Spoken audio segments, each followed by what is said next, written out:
Oi, hoje, nesta tarde fria de sol, eu vou dedicar este vídeo a duas grandes reportagens.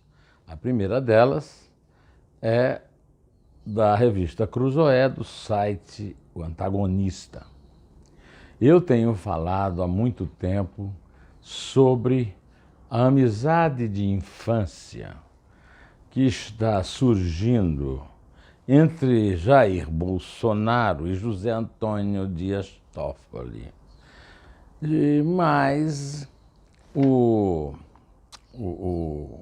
Fábio Serapião e o Caio Junqueira, da revista Cruzoé, fizeram um histórico muito sólido, muito elegante, muito bem escrito, contando os bastidores, para usar o tipo de metáfora preferido do próprio Bolsonaro, um namoro, um flerte que já está podendo chegar ao noivado e ao casamento.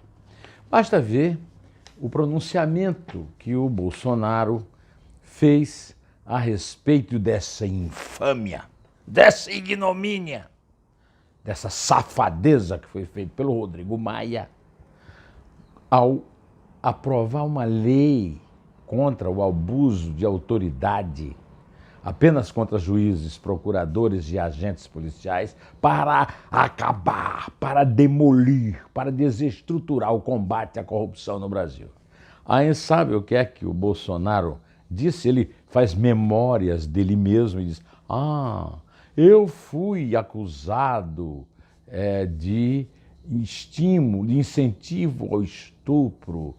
Bom, quem o acusou foi a deputada Maria do Rosário do PT, não foi nenhum juiz.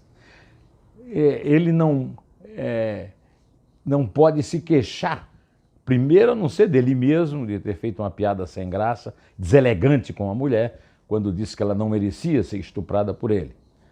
E, em segundo lugar, essa acusação partiu dela, não foi da justiça, não houve nenhum abuso de autoridade, de promotor de Ministério Público nenhum, de juiz nenhum.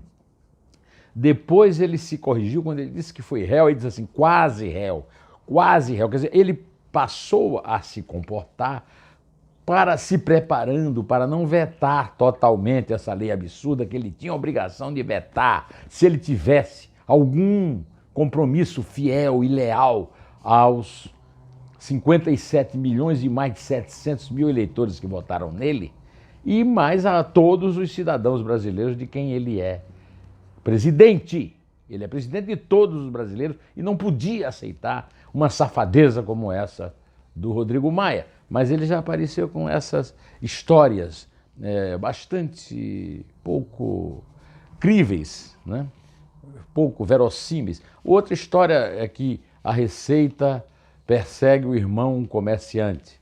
Ele esquece que tem a mídia, que é inimiga dele, que vai lá e o irmão diz o que disse. Não, eu não sou perseguido pela Receita. Pois ele podia até ter me ouvido. Eu sou perseguido pela Receita, milhões de brasileiros são perseguidos pela Receita. Isso não quer dizer que a família dele seja. Isso não quer dizer que ele tem que entrar em ação mais uma vez para proteger a família, mas é o que ele vai fazer. A revista Cruzoé fez uma reportagem de capa chamado Todo o Poder a Toffoli. Bom, vamos começar com a algeriza que o Jair Bolsonaro finge que tem pelo PT, mas, na verdade, ele já foi um grande admirador do Hugo Chávez, já elogiou muito o Lula, já votou contra projetos anti-PT e tudo, né?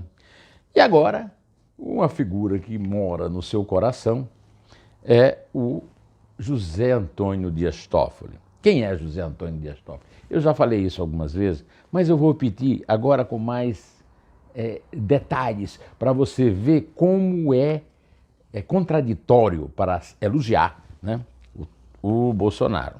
José Dias Toffoli começou em 1990 como empregado da Central Única de Trabalhadores, que é ligada a quem? Ao PT. Depois ele foi assessor jurídico da bancada do PT na Assembleia Legislativa do Estado de São Paulo.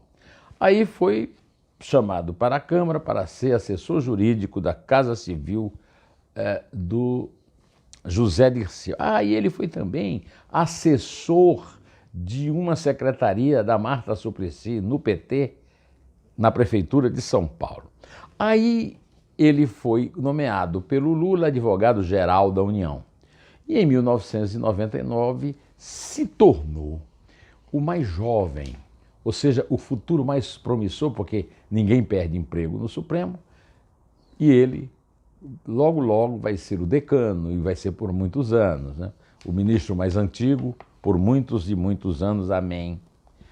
Graças ao Lula e ao cruzar no caminho com o maior inimigo do Lula, aparentemente, que é o Bolsonaro. Pois bem, os padrinhos desse namoro são Davi Alcolumbre e Rodrigo Maia. Davi Alcolumbre é um baixíssimo clero, senador lá do Amapá, e que está fazendo todo o serviço sujo que o Bolsonaro precisa, porque ele não tem prestígio nenhum. Ele venceu uma eleição, a presidência do Senado, com uma fraude que não foi investigada, com a cumplicidade do senador Roberto Rocha, do PSDB do Maranhão. Ele jogou a investigação no arquivo e nós não sabemos porque teve uma contagem de 82 votos na eleição para presidente e só há 81 senadores até hoje. Quanto ao Rodrigo Maia, é o Botafogo da Odebrecht. Quer mais? Ele e o pai estão metidos em encrenca de propinas. Pois bem, a revista Cruzoé, nessa brilhante reportagem, conta que ele entrou naquele pacto institucional dos três poderes, num churrasco que o Rodrigo Maia deu e do qual o Toffoli foi o último a sair. E eu tenho umas fotos que eu já dei no meu blog e tal, bastante interessantes sobre, digamos, a falta de um bafômetro ali naquela despedida, né? Bom, mas digamos que a aliança do casamento, do noivado, né, foi entregue no dia 16 de julho, há quase um mês, quando o Toffoli aceitou um pedido da defesa de Flávio Bolsonaro e proibiu o Ministério Público do Rio de Janeiro lançar mão de dados de movimentações atípicas do assessor dele, que sumiu, Fabrício Queiroz, e com isso levou a outras decisões estúpidas contra as quais o Bolsonaro jamais protestou, ao contrário. Pois é, né, quando esse escândalo estourou, a partir de uma matéria do Estadão, lá na Assembleia Legislativa do Estado do Rio, o Fabrício Queiroz ficou devendo explicações para uma movimentação de R$1.200.000 e no meio deles um cheque de R$24.000 para a senhora Michele Bolsonaro. Aí Bolsonaro contou uma história complicada, não sei quantos meses, uma dívida. Até hoje, nem o meu neto de 5 anos acredita nessa história. Pois bem, agora nós temos, concretamente, para segurar as hipóteses que eu tenho falado há muito tempo aqui do pacto, que os patos que somos nós pagamos do Bolsonaro com o Toffoli, a fritura de Roberto Leonel. O Roberto Leonel é um homem da Receita na Lava Jato, em Curitiba, e foi nomeado pelo Moro para presidir o COAF. O Bolsonaro quer porque quer. Primeiro o seguinte, o Bolsonaro mentiu para a bancada quando disse vai ficar com o Paulo Guedes e é a mesma coisa. E agora está pressionando o Paulo Guedes para demitir o nomeado pelo Moro. Trata o Moro aos pontapés quando o Moro não está presente e aos afagos, beijos e lambidas quando o Moro está presente. O que é um comportamento imperdoável, né? Uma pessoa que tem duas caras, né? Pois então, o homem está sendo fritado, aí vem uma história que o COAF vai para o Banco Central, uma coisa absolutamente sem sentido, esse vai e vem, né? Esse puxa, encolhe, né? O Toffoli fez suas aproximações nomeando generais do Exército como assessores com belíssimos salários pagos por nós, lá, dinheiro do Judiciário, e vai ficar lá no Judiciário até 2044. inclusive, ao que parece, na companhia de um serviçal dele, chamado André Mendonça, atual advogado-geral da União, do Bolsonaro, que o Bolsonaro já disse que vai substituir o decano Celso de Mello quando ele se aposentar, e aí merecendo o Alexandre Frota, que foi expulso do PSL, porque criticou o Bolsonaro, e porque não fala bem dos filhos do Bolsonaro. O Bolsonaro está plantando por aí que metade da equipe está a favor dele vetar a lei infame do Rodrigo Maia, né? A equipe dele são os três filhos políticos, né? Como é que é? A metade de três tem um que está em dúvida, né? Pois bem, eu acho que o Alexandre Frota foi suave, digamos. Ele mesmo é traiçoeiro, é um traíra, tá? Diz as coisas e não cumpre. E traiu as esperanças de todos os brasileiros. Agora, essa é a hora do Moro cair fora. O Moro pode perder completamente o prestígio dele se não cair fora depois que o Bolsonaro interveio na Polícia Federal, demitiu o superintendente da Polícia Federal no Rio e disse o seguinte, que se ele não fizesse isso, ele seria um presidente banana. E, na verdade, ele está sendo um presidente abacaxi.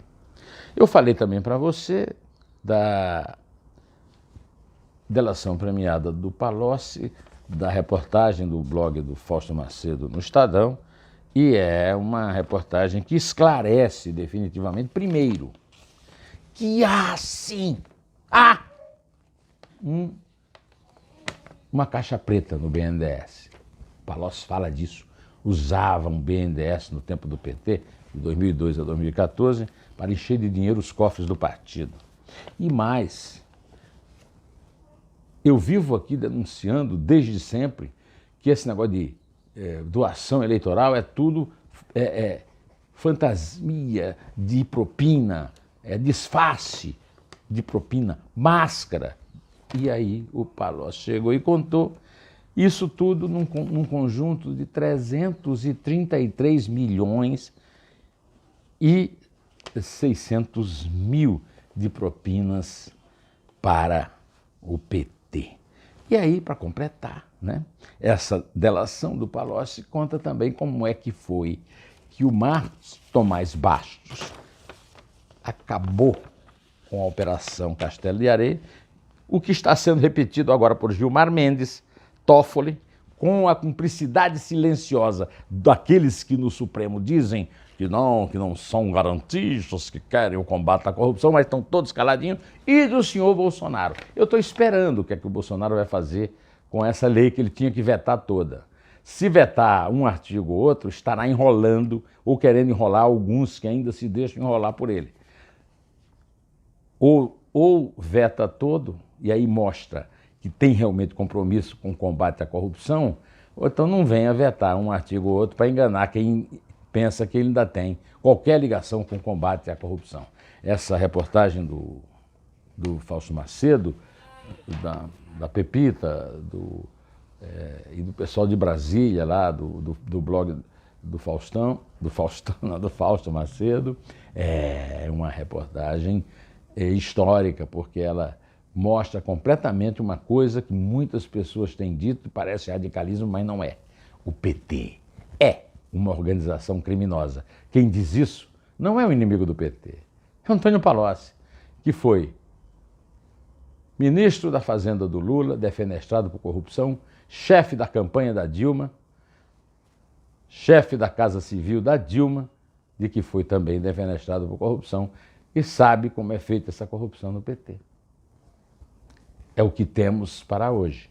Direto ao assunto, em té, só a verdade nos salvará.